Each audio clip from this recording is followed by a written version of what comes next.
Nasa kote dito sa Pilipinas ang dalawang puganteng Taiwanese national na leader umano ng grupong sangkot sa iba't ibang uri ng krimen.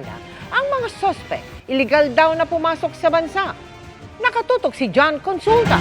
Exclusive. Ito ang surveillance photo ng BI sa kanilang subject sa NAIA. Paglabas ng dayuhan, pinalibutan sila ng mga ahente ng Bureau of Immigration Fugitive Search Unit, saka pinasakay sa nakaabang na sasakyan.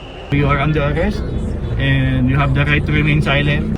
Ang dalawang iniresto, mga Taiwanese fugitives umano na sinasabing leader ng Taiwanese crime group na sangkot sa iba't ibang krimen. Yung grupo nila, which is the Bamboo Triad, ay isang notorious na grupo sa Taiwan kung saan sila ay involved sa firearms and drug smuggling sa iba't ibang parte ng Asia.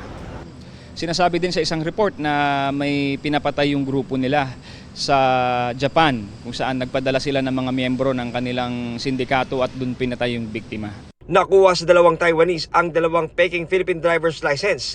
Ayon pa sa BI, walang record na magpasok sa bansa ang dalawang crime boss ng Taiwan. According din sa report ng Taiwanese counterparts ay pumasok sila dito sa bansa illegally.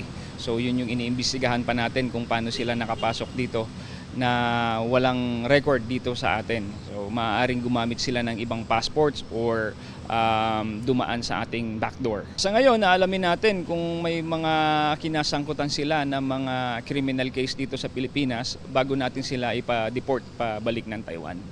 Sinusubukan namin kunin ng pahayag ang mga inaresto na nakadetain na sa BI Detention Facility sa Bicutan.